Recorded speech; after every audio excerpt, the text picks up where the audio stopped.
Not another live action. I'll admit that I wasn't really looking forward to Mufasa the Lion King for a while, but I still went to the theater to check it out, and I actually loved it.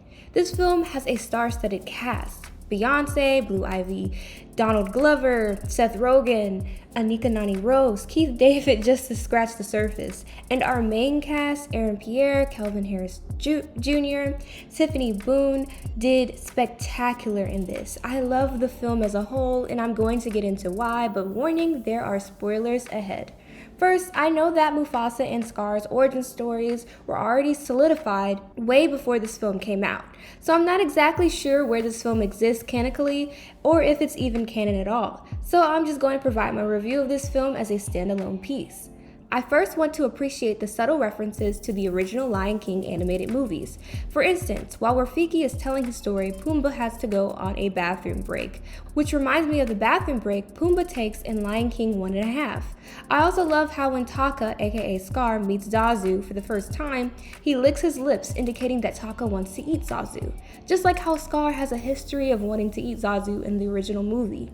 And finally, this isn't a reference to the original movies, but I love how they address how real lions and lionesses behave. They finally address the fact that the way that Mufasa behaves does not measure up to how your average lion does in real life. Scar's father behaves exactly like a real lion. They lounge around all day while the lionesses hunt. Mufasa being raised by Taka's mother makes sense as to why Mufasa is such an anomaly with his superior hunting skills. I also really enjoyed the music. I don't know why I'm surprised because I like all of Lin-Manuel Miranda's work, and he definitely did his thing with the soundtrack. I've been listening to I've Always Wanted a Brother nonstop. You can tell that the actors are singing every single lyric with conviction, and Lin really has his signature in all of his songs, especially Bye Bye that Keros sings. Keros is a beautifully written antagonist, by the way. But back to the music. With the musical score, I love the callback to the OG music, especially how the music during the elephant stampede mimicked the buffalo stampede in the original film. I thoroughly enjoyed the backstory that we get for Rafiki. I never knew I needed it, but it was needed. I love how Rafiki has always been a spiritual gem since day one. And his line, "It is easy to doubt everything when you know nothing," was a word. Now, let's talk about Taka and Mufasa. With these two, I can't help but think about the question of nature versus nurture. While Mufasa feels like a natural-born leader, he is also really shaped by how he was raised by the lionesses, as well as his multiple experiences with abandonment and lacking of a stable home. Taka is also a product of his environment because he doesn't do the work within himself to overcome his father's bad parenting. So he is always lacking courage. He remained cowardly, even begging for forgiveness from Mufasa in the end of the film, all the while storing hatred in his heart for his brother. Of course, it is this burning hatred that transforms him from Taka to Scar.